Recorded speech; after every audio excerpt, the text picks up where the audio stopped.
মেসির উচিত হয়নি 2026 বিশ্বকাপ খেলা, ছিল 2022 সালে বিশ্বকাপ জেতার পরেই সেটাই তার জন্য ফুটবল থেকে বিদায় নেওয়ার সেরা সময় ছিল বলে অনেকে মনে করতেন।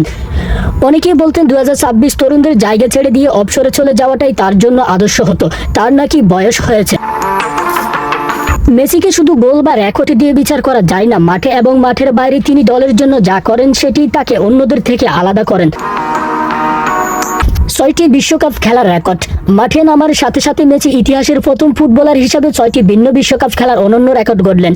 200তম আন্তর্জাতিক ম্যাচ। আর্জেন্টিনার জার্সিতে এটি ছিল মেসির 200তম আন্তর্জাতিক ম্যাচ। 17তম মিনিটে বাফায়ে ডেকমার্ক শটে গোল করে দলকে এগিয়ে নেন তিনি।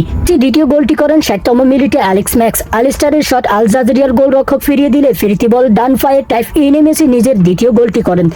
76তম মিনিটে চমৎকার ফিনিশিংয়ে মেসি বিশ্বকাপে তার ক্যারিয়ারের প্রথম হ্যাটট্রিক পূর্ণ করেন এবং আর্জেন্টিনার 3-0 গোলে জয় নিশ্চিত করেন। এই হ্যাটট্রিকের মাধ্যমে মেসি বিশ্বকাপ ইতিহাসের সর্বোচ্চ গোলদাতার তালিকায় রেকর্ড স্পর্শ করলেন। মেসিকে নিয়ে বলার মতো ভাষা নেই। মেসিকে নিয়ে আমি কি বলবো, যাই বলি না কেন তার কদর বোঝানো যাবে না, এটা অবিশ্বাস্য।